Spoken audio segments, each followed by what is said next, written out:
इंतजार शायना नहीं एनसी जी, करेंगे। भाई सरकार की नीयत तो बहुत साफ है और बहुत पाक साफ है। वो कह रहे हैं कि भाई वो तो पारित उन्होंने करवाया, सब लोग लिप सर्विस कर रहे थे, और अब जब वो कह रहे हैं तब सबने कहा था जल्दी लागू करो जल्दी लागू करो। अब जब वो लागू कर रहे हैं तो आप लोगों में से किसी को पसंद नहीं आ रहा।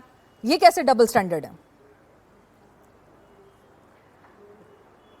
देखिए, सर्वप्रथम 27 साल हम रुके हैं। 27 साल एक बहुत लंबा समय है, और उस दृष्टि से अभिनंदन प्रधानमंत्री जी को, क्योंकि उन्होंने राजनीतिक इच्छा शक्ति दिखाई।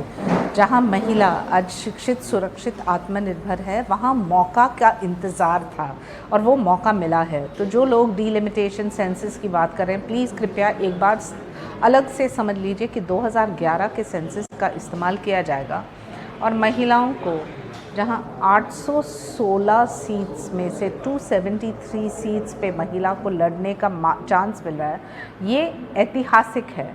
तो सर्वप्रथम महिलाओं को महिला का समर्थन करना चाहिए, और राजनीतिक पार्टीज़ को राजनीतिक पार्टीज़ का समर्थन करना चाहिए, क्योंकि प्रधानमंत्री जी ने जब ये निर्णय लिया, क्यों लिया?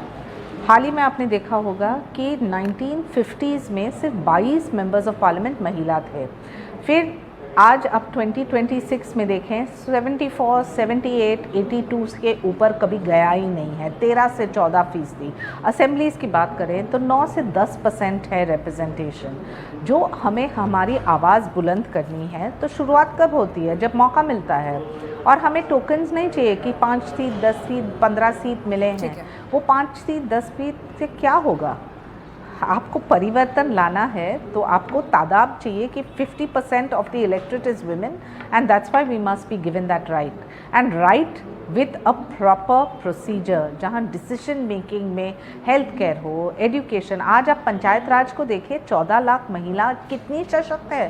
कितने सारे पंचायत में 33% छोड़िए 50% तक पहुंच गए हैं महिला, और ये एक एग्जाम्पल है।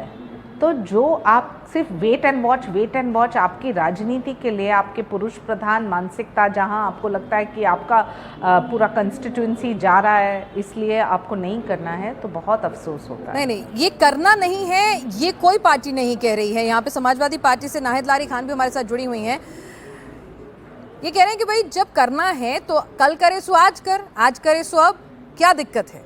आप भी तो चाहते हैं ना महिलाएं सशक्त हों, तो सरकार भी यही चाह रही है, तो दिक्कत कहाँ आ रही है? आप लोगों को परेशानी कहाँ से है? लेकिन सरकार ने प्रावधान नहीं, मैं नाहिद लारी साहब के पास आ रही हूँ। जी। आरक्षण के पक्ष में शेड्यूल ट्राइब को भी देखिए, महिला, मैं बोल लूं? हाँ, नाहिद लारी जी।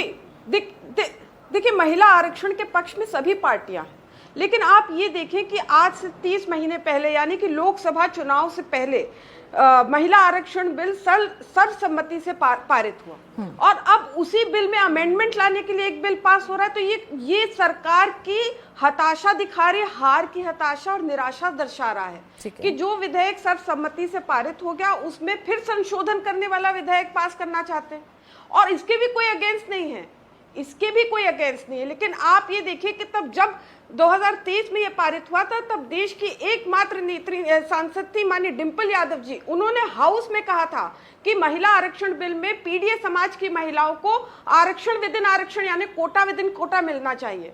उस वक्त विपक्ष, संपूर्ण विपक्ष कह रहा था सरकार से कि आप इसको अविलंब लागू कराएं, लेकिन तब सरकार ने, भाजपा ने कहा था, जबकि तब इनका एक छत्र राज था, तब सरकार ने कहा था कि अभी सेंसस हो जाए और डिलिमिटेशन हो जाए, उसके बाद हम पारित करेंगे। और ये क्यों कहा था? क्योंकि इनके चारों खाने चित हो गए थे भाजपा के कि अरे इसमें तो सब लोग राजी हो गए, महिला आरक्षण बिल में तो सब लोग राजी हो गए, सब लोग साथ आ गए।